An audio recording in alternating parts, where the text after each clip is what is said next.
Hi guys, welcome. This video is going to be a little different. I'm not even going to set everything up, so if it looks a little weird, I'm sorry. Today's video, we're going to talk about Gannon Stauch, and I already did a really nice long video for you guys, really detailed with everything that went on in the case, breaking down all of the crazy lies this woman did, everywhere she could have done, and I tried to put it together in this amazing timeline, and it's good. It's good. I don't have any problems with it, but it's not what I meant to do.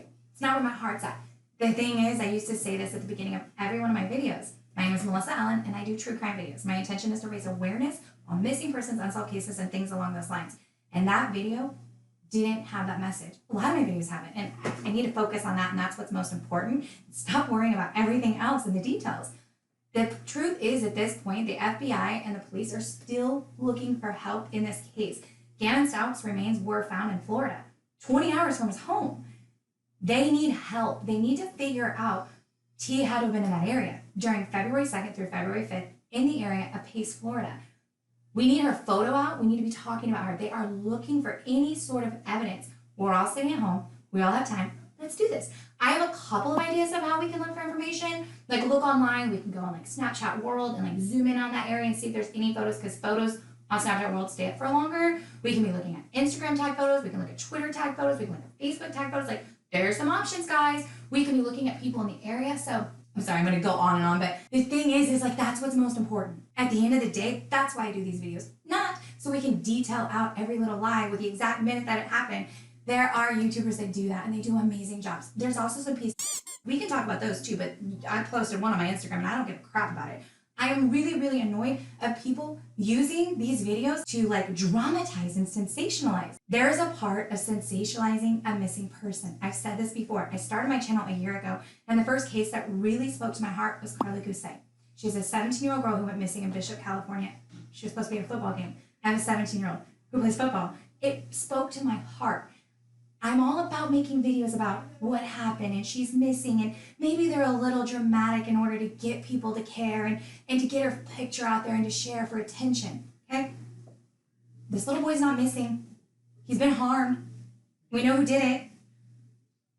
What is your point of making a video? Are you sharing his story? That's beautiful. Share his story.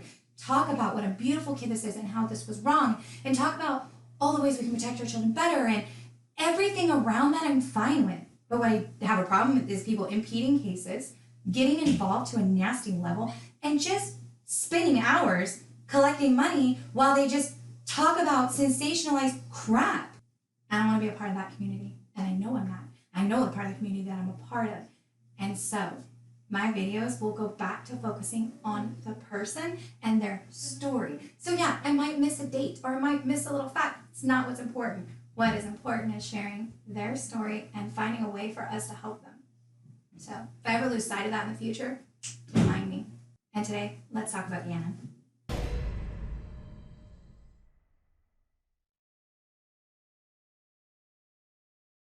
Gannon Stauch was an 11-year-old little boy, full of life and wonder, and he loved video games, and he loved playing on his little Switch, and he liked Sonic, and he loved his friends, and he loved his little sister. Hey guys, and today I'm about to play some Sonic Mania. He was described as one of those really sweet kids, the one that was always willing to help, the one that you would see out in the neighborhood and they'd be playing with the other kids, the good, sweet little kid. His mama described him as being her hero. How do I describe my G-Man, my Gannon? Gannon's my hero. I love him so much. He's not only my hero, he has multiple people that call him his hero as well. He has so many family members that just look up to him at such a small age. He's full of life. He's happy. He's energetic. He loves sports. He loves Sonic. His biological mother, his mother, I feel like we have to say biological because there's a stepmother, but his mom is Landon Hoyt, and his father is Albert. When Gannon was born, he weighed only 1 pound and 6 ounces, and even today, he's still our miracle child. And together, Al and Landon were married, and they had Gannon and an 8-year-old daughter by the name of Elena. Your turn, Baba. Now, at some point in time, the kids, Gannon and Lena, mostly went to live with their father, Al. Lena was dealing with some stuff. That's another thing. I had this whole thing, breaking out, her life and understanding, and, it's not our damn business. Whatever it was, Landon and Al were two supportive, loving parents. They lived in separate states. They had to make a decision of where the kids were going to live. They just had to do this, and they did it, and they were doing it. That meant, though, that Tee was becoming a primary caregiver of the two kids because they were living with their dad, and then dad would travel out of town. Al is in National Guard, and he's on active duty with them, so he had to travel often. And everyone thought that Tee was a good caretaker for the children until this happened.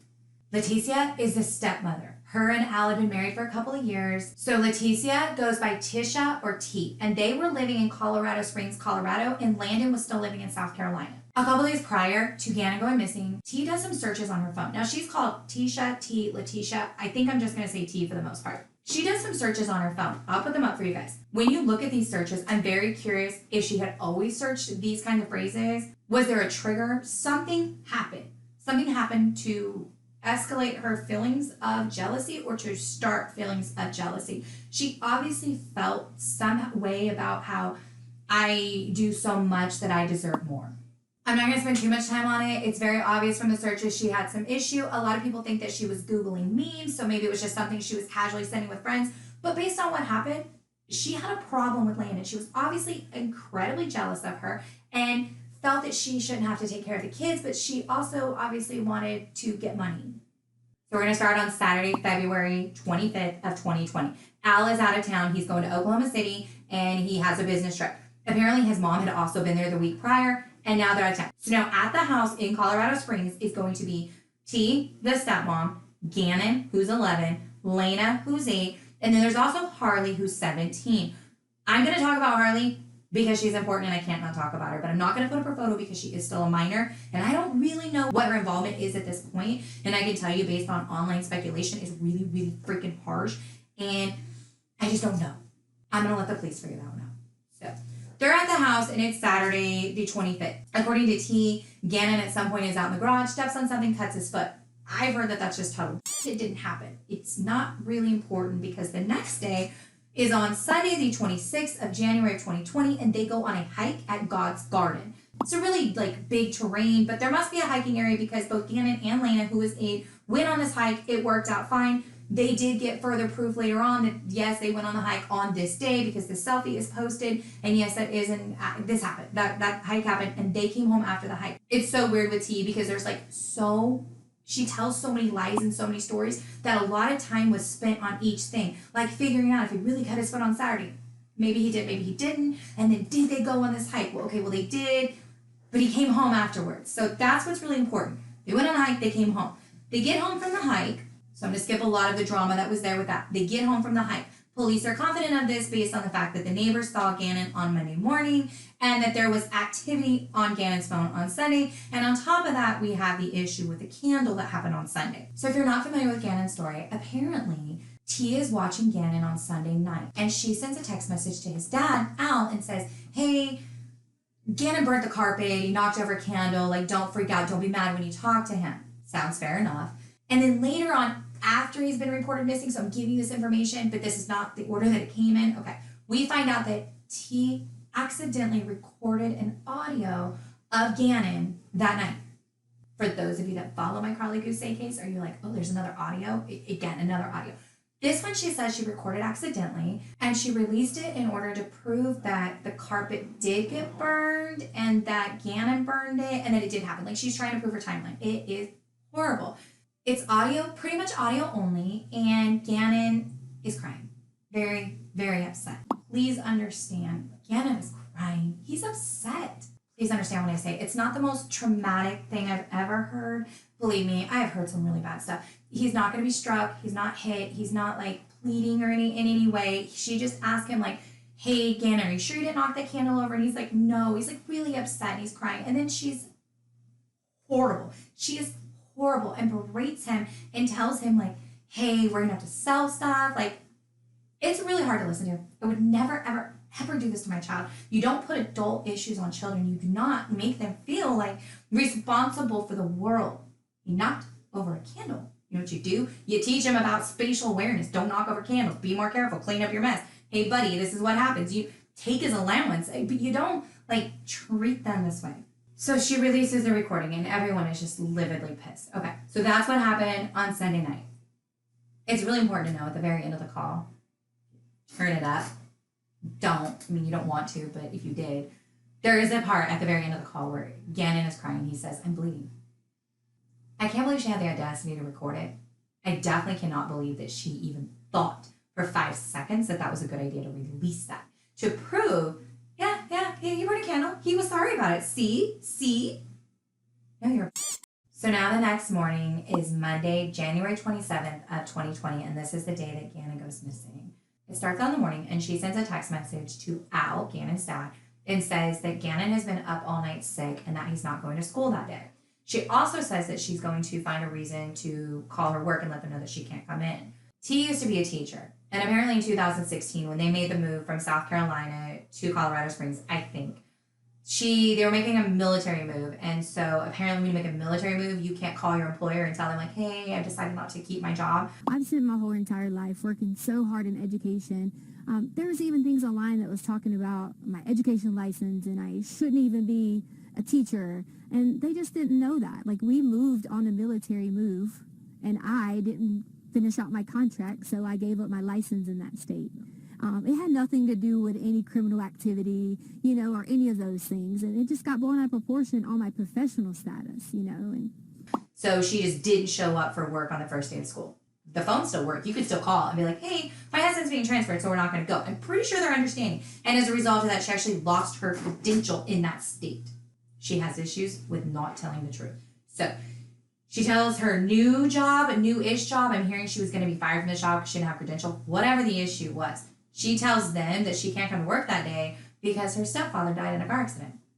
I mean, he did, apparently, but like years prior. So then now they stay at home. Originally, she said that there's Facebook posts where she said she took him to the doctor, but then she said no, she didn't take him to the doctor. She called him urgent care. Whatever. Gannon may or may not have had a tummy ache that day, and she may or may not have called the urgent care to get advice on giving him medicine. It doesn't matter because this didn't happen, because something else happened. She then says that they stayed home all day, and around 3 or 4 o'clock that afternoon, she let Gannon go play with a friend, despite the fact that he was sick. This was the original story that came out, and people are like, what? Eventually, we find out from a neighbor who released a video a couple days later that they actually went somewhere that day from 10 to 2. Showing Gannon leaving with his stepmom Letecia, but according to neighbor Roderick Drayton, Gannon is nowhere to be seen when Letecia returns. I watched the video. I could slow it down, speed it up. I know he didn't come home with her, so I knew she'd done something with him or to him. Now, the video was very sketchy at first, and everyone was very concerned because the video clearly shows her and Gannon getting into Al's red truck and leaving at 10 o'clock that morning, and then it very clearly shows Tee coming back in the red truck, but we don't see Gannon. So the assumption is that's what happened. She did something with Gannon during those 4 hours and didn't come back, and oh no, where is he? As the investigation went on, police have to put information together. Gannon hasn't come home. We can't find Gannon. There's this video where they're gone for 4 hours, and it appears that Gannon didn't come back. Okay, we're going to fast forward a minute because police are assuming that Gannon did come back.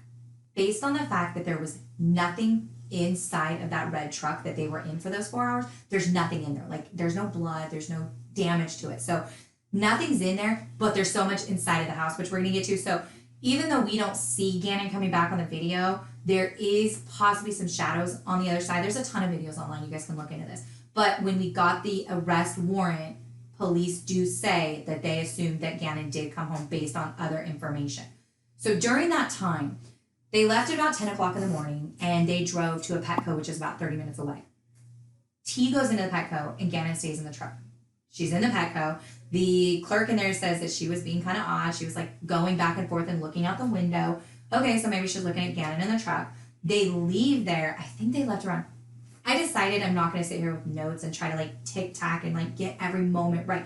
It's not what's important. Remember what's important, guys? This right here. Right here is what we're looking for. This is the focus of this video, is looking for information to verify where Letecia Stauch was at February 2nd through February 5th, specifically in the Florida area, and about preserving the memory of Gannon Stauch. So I think they left Petco like at 11:10, and then there's this unaccounted period, and then she ends up back at Petco and ends up checking out around 1:20. So there's this missing period, and why she went to Petco twice. I know for sure she bought like 3 dog sweaters, but I don't know what the other purchase is. it's weird. Why are you at Petco randomly shopping when your kid is like sick in the car? That's like for, hey, we have to have milk. Like, sit in the car really quick, even though you're sick. I gotta get the milk because we need it. Not, I need dog sweaters. And then there's that missing area. Okay. So again, that's another thing we can be looking at. They've got to figure out where she was. The thing is that Tee didn't take her cell phone with her that day. She didn't take her cell phone. Gannon's phone was with them, but she left her cell phone at home. Now, from what everyone's saying, this is really odd because she's like I am, like, you know, phone, glued, always in your hand. So they thought that was weird.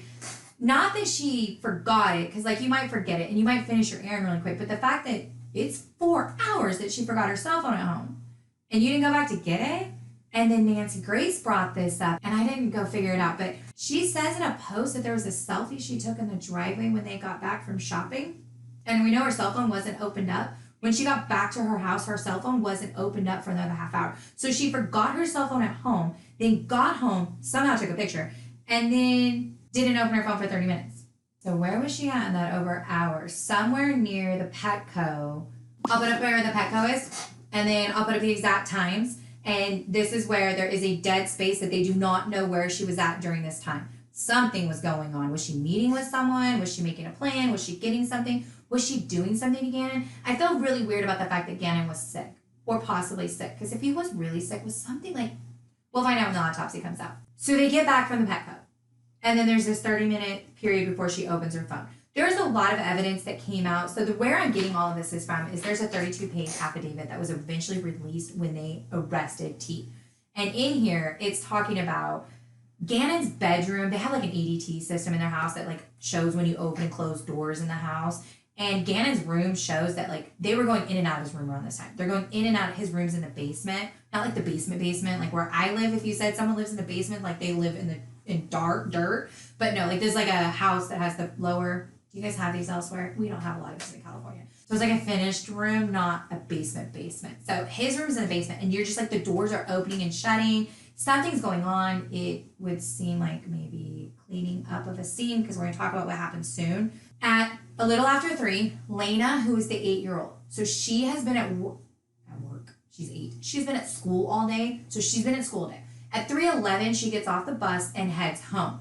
According to some initial things that were brought up, and Lena was told when she got home to go outside and play.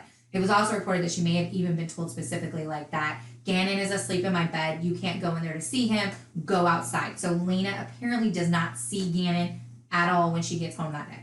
Harley, who is a 17-year-old, is at work. She is confirmed to be at work from 8:30 to 4:15, but she gets home around 4:45. And she is instructed by Tee to take Lena to the dollar store and pick up some items. These items are actually in a text message, so it's not deniable. She went, and the receipt was later found. She went and purchased carpet cleaner,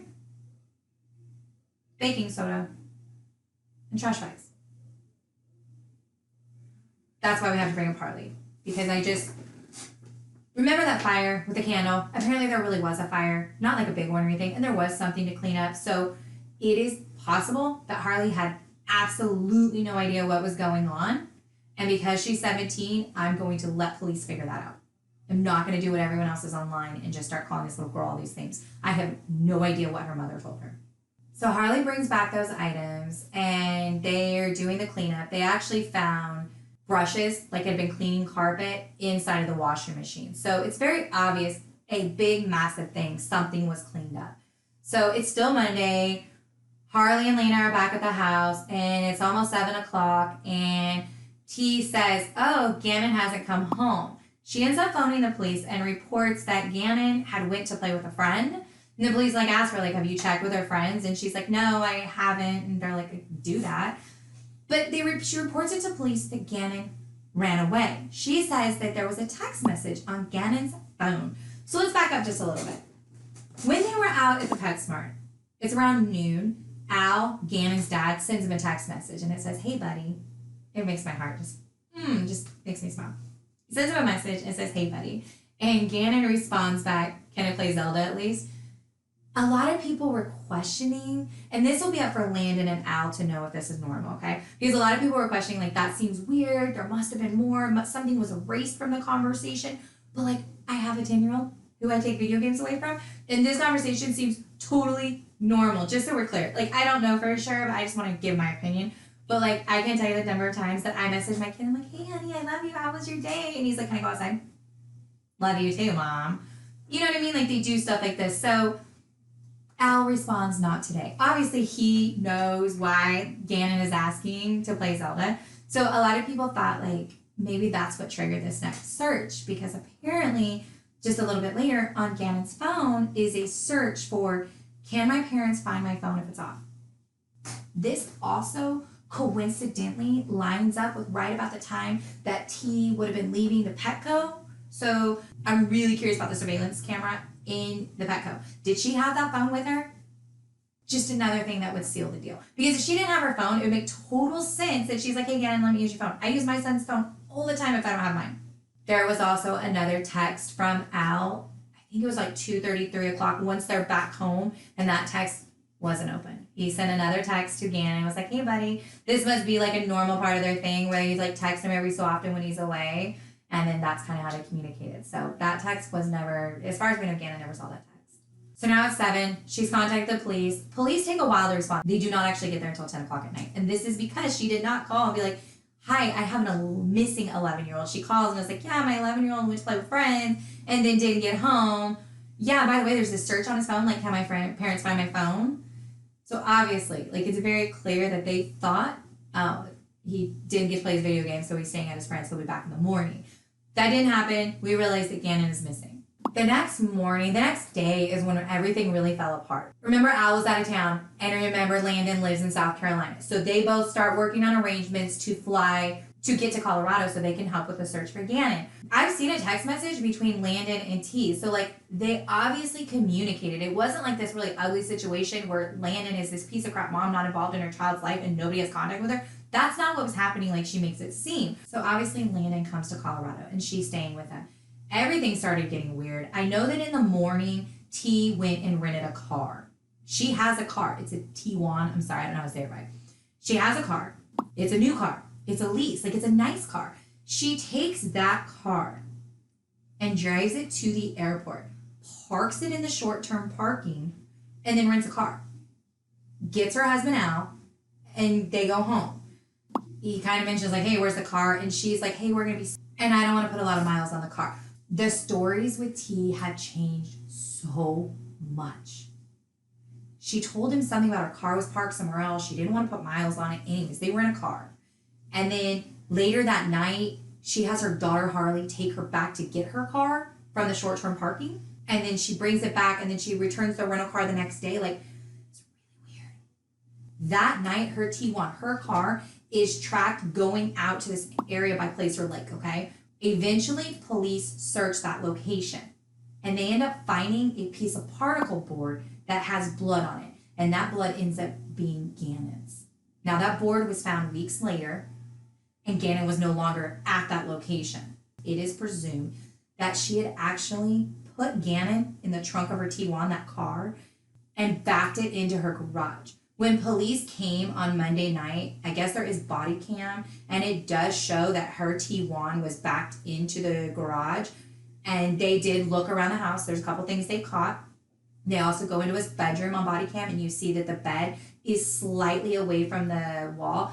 I'm going to put up photos for you guys, but I need you to understand. This was a 32-page affidavit that came out, and it's a fax. So these pictures are very hard to see, but these are the things that are very important to notice. When police came in, remember, they just think they have a child who's ran away. They walk into the house, there's body cam. They see the car in the garage backed in. They look around the house, they look in the backyard, flashlights, whatever. They don't see a kid, and they don't see anything that concerns them at that time. Like, there's nothing out of place, there's no disturbance, there's nothing that they're worried about yet. But they do come back. And when they do a thorough search, they actually end up finding a lot of blood in that house. A lot of blood had been cleaned up.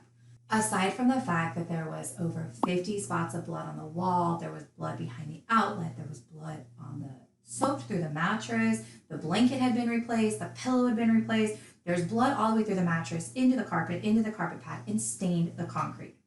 Whatever happened was brutal. But there was also blood in the back of her car, on the lid, and then under the car on the ground. So if they placed it, If her car had been backed in the garage where the blood was, would have meant that there was, it's Gannon's blood, okay? So Gannon had to have been there and blood got on the ground. This is that part where I said it's not, like, I don't want to focus on this for too long, but it's important to know that they're able to prove that Gannon was in the car. Like, he had to have been because the blood's on the ground. And she took that car and parked it in short-term parking and got a rental car for no reason. And then picked up her car and drove it out to an area where they eventually found blood from Gannon. And then she took the rental car back. The next day, so she has to have her T1 the next day because police have asked her to come in for an interview on Wednesday. Like, they want to do their normal interview. I'm realizing I might be a little off on my time. It doesn't matter. I gotta stick with what's the most important part, what I'm talking about. So on Wednesday, she is supposed to meet with the police department. She tells him no problem. She's got it all set up. She will be there at 10 o'clock in the morning. She doesn't show up till noon. She gets picked up at 9 o'clock in the morning and taken to her car. She gets her car, and she should head straight to the police department for her interview, but she doesn't. She takes her car to a car wash 20 miles away from the police department and gets a full car wash of her car. She shows up for her interview with a freshly washed car that's still wet, and police are like, what? Why are you getting a car wash before you go to the police department? You're guilty. Police search the vehicle, and of course that's when they find that there is still blood. Passenger seat, passenger back seat, glove box, and in the back of the car. Police end up pulling her in, and I don't remember which order all of these came in, but let me tell you, Teasel told some stories, okay? She told police that the carpet was burned. She told police that she wanted to cover for Gannon and didn't want Gannon to get in trouble, so she went and drove around a residential construction area and met a guy named Eduardo or Quincy, one or the other. She meets this guy, and he knows how to fix carpet, and so she gives him her code to her garage so that he can show up and fix the carpet while they're out shopping. That's one story. And then she came home, and that man sexually assaulted her and then asked for a suitcase and a box and took Gannon. Then she said, I don't even know if I can keep these in order. Then she's on the phone with Al, and she tells Al that she actually knows who attacked her, and the guy's name is Quincy Brown because a piece of paper fell out of his pocket, and so she got his name, and she looked him up online. Coincidentally, he's like a huge most wanted, and she's like, yeah, that's him, and sends a picture of the guy to Al. She then says that guy, she was driving, and then that guy was in the middle of the road, so she had to stop, and then that guy got in the car and made her drive him home, and then that's when he took Gannon. Then she says that, these are ridiculous. Then she said that her and Gannon were out at the area where the particle board was found. I think I heard this right. And that Gannon was riding a bike, or wanted to ride a bike, and fell and hit his head. And then that guy came along, but somebody else named Terrence. The stories were ridiculous. That's why I'm not going to spend much time on them. They kept growing. What would happen is kind of like a kid if they know that they drink a soda and then they see you going into the kitchen and they just start randomly talking about how like sodas are missing or something, and you're just like, why are you talking about sodas? And then you open and you're like, because you drank last soda. No. Somebody stole one.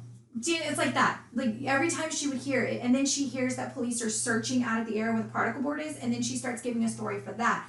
It just was always ever growing, and it wasn't truthful. So around this point, Tee is obviously starting to get some hate online. People are starting to question, why are you letting this kid play outside? Why are you speaking this way? Why are your stories not matching up? And she ends up doing an interview with the news station in order to prove her innocence, her timeline. I don't know what the purpose of the interview was. It was to clear her name. The one thing that immediately struck people as so odd is the fact that she is doing the interview with her back to the camera. And there's only one reason I 100% believe that is because she didn't want to be recognized. She knew that she had disposed of Gannon, and she knew that there were people who could find her. There's that missing hour on the day he went missing. I know that he returned home, but I still want to know what was going on in that hour. Something was up. And then you have her disposing of him out at this location. You have her just so much. You have her, he ended up in Florida. So she doesn't want to be recognized. So we're going to blast her picture everywhere. And I purposely made sure to include her booking photos so that you see like her completely without makeup. And then I've included a picture of her all done up. I want to be able to, because people are different, man. It's like that meme when people say like, stop doing so many filters. If you ever go missing, people aren't going to recognize you. So I'm including both for you. The craziness that's gone on with this case. So then on top of that, like that's not enough. She's also like releasing horrible statements about Landon, Gannon's mom. Like her son is missing, you did it. But like let's say she didn't. Like her son's missing. Who are you? And why is that important? She's like, I just think, why are we talking about stuff that's not important? We need to be talking about Gannon, yet you're spending all your time on social media trying to talk crap about his mother. She says in the interview, I took care of Gannon for the last 2 years in our home because his mother didn't want to do it. no, you were helping his father. His father, you were helping his father. His mother was there. She was available. She lived in another state. So then there's another crazy thing that was in the affidavit, and I'm sorry, I don't have the exact date. But eventually, like, police are trying to do this interview with her. They have the initial interview with her. She's there with him. She gives him, like, all of these insane stories, and they're just like, what? Apparently, at some point in time during the interview, like, she starts freaking out. Like, basically, she doesn't like the questions they're asking. She goes on the news and is like, oh, they wouldn't let me have a lawyer. That's not what happened. They weren't refusing her a lawyer. They were just telling her, like, you can't leave yet. Hold on. We have questions. We need to get stuff from you. We need to check your car. This is normal. Your stepson is missing. We have to do this. But she knew she's a suspect. So she's annoyed. It's just like, they held me. No, they didn't hold you. They were getting info from you. And then apparently during the interview, she starts panicking and they're like trying to get her DNA. And she starts like throwing all these tissues and stuffing in her pocket. And I'm like, why would she do that? DNA. And then she says she needs to go to the hospital. She can't breathe. And police obviously have to treat that important. And so they do call an ambulance for her, and she ends up riding in the ambulance, and she's with a detective, and she's like not speaking. But then they get to the hospital, and all of a sudden she's talking, and then she's gonna do tests because remember she said she was sexually assaulted, and police are like, okay, let's do a test and everything because if somebody assaulted you, we want to catch that person, and also we want to catch the person that took Gannon. But she doesn't. She ends up like, police aren't gonna stay in the room with her the entire time, and she ends up just leaving the hospital. Like, and not even telling them. But she's like, bye. Which is weird. You're in the middle of an investigation of a missing child. Why would you leave? Because she was trying to take off. She ends up going to get her daughter, and they end up going to a store to go shopping.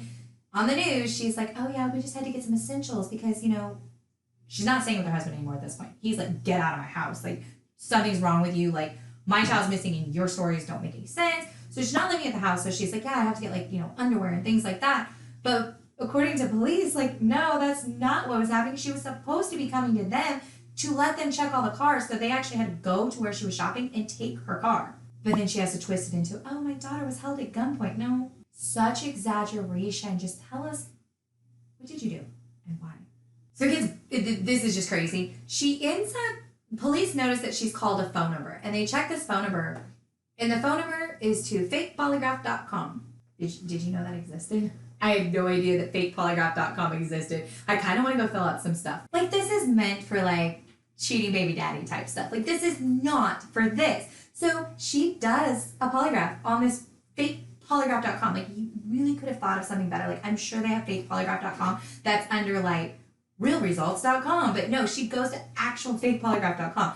I'm mind blown by this. Can you tell? I told everyone I know. Like, this is so weird to me. She has them, like, she answers questions that's like, did you harm Gannon? Do you know where Gannon is? And then she's on the phone with the people and she's like, yeah, so you're just going to send me my report? And they're like, yeah, we'll send it to you. And then she ends up calling them back and she's like, hey, I didn't get my email. Where's my report? You know, because she's going to try and turn this into the police. And they're like, yeah, you didn't read the terms and conditions. And she's already talking about, and they basically tell her like, yeah, we're not sending you results. We don't help with criminal investigations. Click. So basically she's upset. She's like, they're keeping my money? Yeah. And you're not getting a report. That is the most outlandish thing I've ever heard of in my entire life. And this woman was a teacher. Was she a credentialed teacher? You know what? She lost a license. So you have to be a credentialed teacher. What happened after all of the interviews and all of this came out? Eventually, Tee was arrested. Okay, she was arrested prior to Gannon being found. And she was arrested based on the information. She had left Colorado Springs already and went back to South Carolina, where they're all from originally. It's really weird because, like, she didn't communicate that information with police. Like, a lot of people didn't know where she was for long periods of time. And I tried to dig in further, but not to be on a personal note, but if y'all don't remember, January 28th of 2020 was actually when my mother passed away. So I was a little not paying attention in these first couple of weeks of Gannon missing. And I remember there was a lot of talk about this. about the time periods of where she was in those first couple of weeks. And I know it changed a lot, but I remember seeing posts of people talking like, hey, has anyone heard from Tee? We haven't been able to locate her for a day, but I don't know how much of that is fact, and it wasn't in the police report. But what I do know is there was periods of time where people don't know where she was. Gannon's body was found in Pace, Florida. There has been different speculation about when she was or was not there. I've heard rumors that something about Daytona, but I have no idea. So I would love to know what you guys find out. What is most important is that the police have said they are specifically focused on February 2nd through February 5th. And we need to remember that the police always have more info than we have. A lot of people are still very uncomfortable with the fact that the police are pretty certain, that Gannon did return to the house on Monday. When they put together this arrest affidavit, they have to take everything they have and piece it like a puzzle. And once they have something that connects well enough to get an arrest, they go with that. It's not the trial though. When you get to the trial, every single thing has to have proof or circumstantial information that you can use. When they get to trial, it will be more solid. And it might come out that they might be wrong about parts of it. It might turn out like, nope, this happened this way. And that's okay. Police will figure it out. But right now, based on the information that they have, they want information on where Letecia was February 2nd to February 5th. And we need to remember that and help them find it. At the end of the day, that's what will help with justice for Gannon. The things that happened to this little boy are unfair. But let's not let that turn into something it's not. Let's not do crap videos that are just about getting money or giving fake info or salacious. I have so much respect for people. Like, for example, It's a Crime, I think it's called. She has done some very, very detailed videos, digging into the affidavit, digging into anything she can, very long, lengthy, detailed videos. But she's doing it with her heart, and her intention is to help open people's minds to look at any further information that would help with justice for Gannon. That's what it's about making sure that if there's any further information that could be given to the police to further the case, then that's what it's about. And so I don't have a problem with that. I just have a problem with people taking advantage of others and inserting themselves into a case in a way that could compromise an investigation. You can't do that. I would never be able to live with myself if I did a video and then somehow released information that could no longer be used in an investigation. But I'm not going to keep going on about that because most of you guys don't even know what I'm talking about. So I'm just going to leave it at that. Like, it just really disheartens me. Like, at the end of the day, my purpose is to help. All right, that's all I have for you guys. Whatever I missed, I'm just going to insert in for you. I appreciate you guys from the bottom of my heart more than you ever know. We have cleared over 6,000 of you are helping me raise awareness on cases, and that is what matters to me, and I can't thank you guys enough. So do me a favor, hug your babies, hug your loves. Life is literally precious. Life is precious. Enjoy every minute of every day. Don't take anything for granted. You never know. I love you guys, and I'll see you in my next video. Bye.